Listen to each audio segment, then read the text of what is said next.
유형자산 일괄취득 보겠습니다. 자, 토지, 건물, 기계장치를 일괄취득에 하고 150만원을 지급했습니다. 그래서 각 자산의 취득원가 요구했죠. 자, 이 토지, 건물, 기계장치 이런 각각의 자산들을 모두 사용할 의도로 취득할 경우에는 일괄 구입가격을 각 자산의 공정가치에 비례해서 배분합니다. 그렇게 해서 취득원가를 인식을 하죠.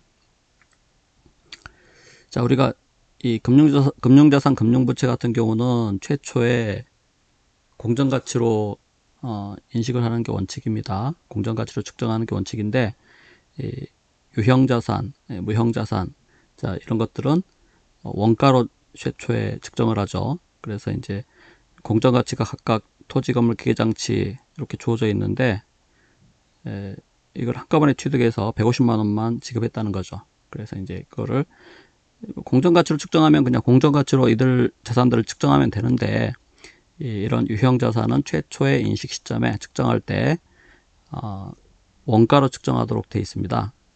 기준서에. 그래서 이제 원가를 파악해야 되는데, 자, 이들을 모두 사용할 의도로 취득한 경우에는 그 공정가치 비율에 따라서 일괄 구입가격 150만 원을 배분해서 원가를 결정한다는 것이죠. 자, 따라서 일괄 구입가격 150만 원을 각 자산의 공정가치 비율에 따라서, 즉 135대 42대 23의 비율로 150만 원을 배분해서 원가를 인식하면 되죠. 자, 따라서 이 150만 원 일괄 취득가격, 일괄 구입가격을 135대 42대 23 공정가치 비율에 따라서 비례해서 배분하면 되겠죠. 자, 각각의 금액들이 나옵니다. 그래서 답이 이제 여기서는 4번이죠.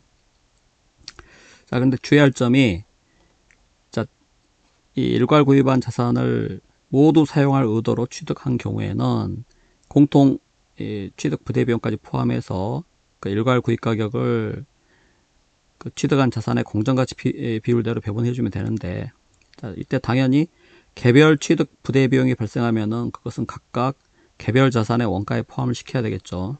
그게 논리적이겠죠.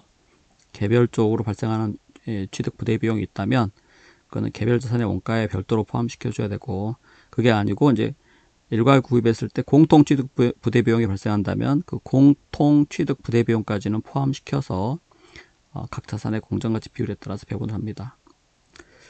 자, 그런데 이때 이 토지 건물 같은 경우에 이거를 한꺼번에 일괄 취득을 하되, 자, 토지만 사용할 의도로 취득한 경우가 있습니다. 자, 예를 들어서 허름한 건물이 세워져 있는 토지를 취득해서 그 건물을 이제 쓸어버리고 거기에다 새로운 건물을 지으려고 할 수가 있다는 거죠.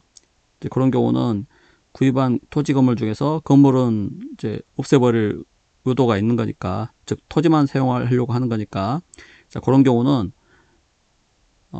우리의 목적이 토지만 쓰는 것이기 때문에 모든 구입가격, 일괄 구입가격을 모두 다 토지 원가에 포함시켜줘야 됩니다. 이거 중요해요. 토지와 건물을 모두 사용할 의도라면은 공정가치 비율에 따라서 일괄 구입가격을 배분하는 것이지만, 자, 토지만 사용할 의도가 있다면 건물까지 포함한 모든 구입가격을 취득 부대비용 당연히 포함시켜줘야겠죠. 자, 그래서 그걸 토지 원가에 포함시킵니다. 이때 주의할 점이, 자, 건물 철거 비용은 이거는 토지를 사용하기 위해서 불가피하게 발생되는 지출이죠.